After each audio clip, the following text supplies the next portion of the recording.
June leads us to a small storage room off to the side of the bar, and we rush inside to find Aya seated on a stack of boxes, her arm held protectively against her stomach.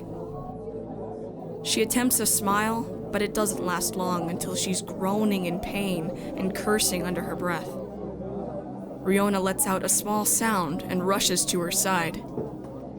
What have you done to yourself now? It wasn't my fault. Some asshole was trying to grab me, so I decked him. I swear I hear Riona mumble "not again" under her breath, but over the music pumping throughout the club, I can't be sure. Can you help her, Rhi? I'll go and round up the others. Yes, we'll be fine. Nico can help me with this. June leaves the room, shutting the door behind him as he goes, and I step next to Riona, waiting for instructions. Aren't you a sight for sore eyes? Aya winks at me, though Riona is the one who growls at her to be serious. And I have to cover my mouth to keep from laughing at the face Aya pulls in reply. Aya, what have I told you about getting into bar fights? That I should do it only if I know I'm gonna win? Riona gives her a withering glare, and Aya lets out a guilty bubble of laughter. Oh, don't worry. It wasn't much of a fight.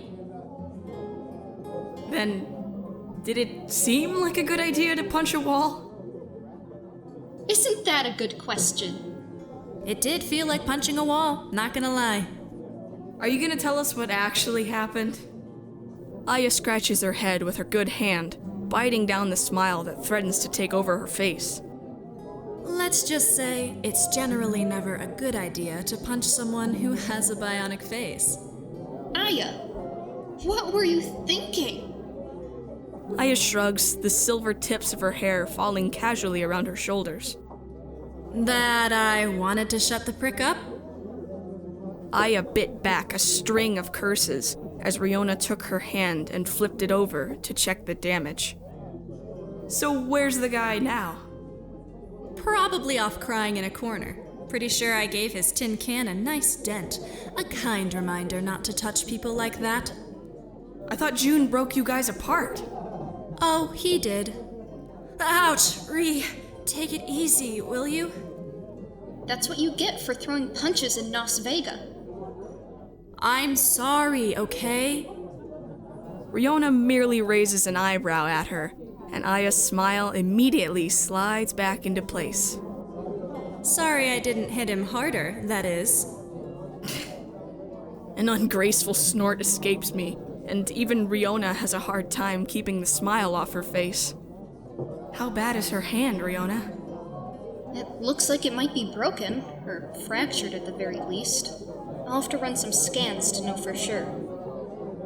Nico, will you see if you can get me a bowl of ice from the bar? It will help with the swelling until we can get Aya back to the ship. Of course.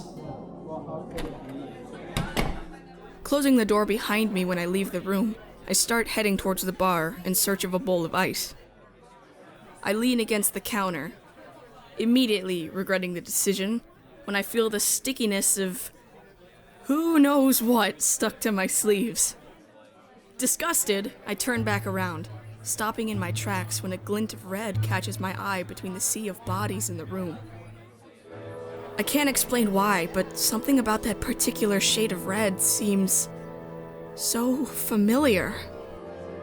Before I even realize what I'm doing, my feet are already weaving through the room, pushing between the dozens of people around me. When did this bar get so crowded? Oi, watch it! Sorry. I mumble an apology, too fixated on the trail I'm on to stop now. When I get a little closer, I realize that what I've been following is a shock of red hair. The man stops at the exit, looking around a little before disappearing through the door and out into the street. My heart pumps in my chest with an urgency I can't explain, and a voice in my head whispers, follow him, over and over, so utterly relentless that I hear nothing else. I fall behind, desperately pushing my way through the last few feet of the crowd, growing hot and sweaty between so many bodies. When I finally reach the exit, I stop to catch my breath. looking up and down the crowded street for any sign of the man. I see nothing but the usual vendors and street food carts. But I know he must be around here somewhere. He couldn't have just vanished into thin air. Breathlessly, I pick a direction, letting my feet guide me until I'm standing at the mouth of a dimly lit alleyway, a single solitary streetlight casting an eerie glow over the broken furniture and old trash littering the ground. Deciding I'd rather not chance an encounter in a dingy old alley, I turn to head back to the club, stopping only when a noise echoes through the darkness, the sound of breaking glass. I hesitate, ear turned towards the alleyway, listening for any sign of movement. With newfound determination, I straighten up and muster my courage, taking one step and then another into the darkness. A thought enters my mind as I put one foot in front of the other. It could be a trap, and like an idiot, I didn't tell any of the crew where I was going when I left the club. I fumble with the leather sheath that Damon gave me earlier, buckled around my thigh, and pull out the dagger, holding it tight in my hand. I wasn't so sure about it earlier, but I'm glad I decided to take it, knowing that if worst comes to worst, I can defend myself. Steeling my nerves, I creep through the alley towards the source of the noise, only to find it empty. I look around, peering as far through the darkness as my eyes can manage, though all I find are shadows. Was it just a rat? You shouldn't follow strangers into dark alleys.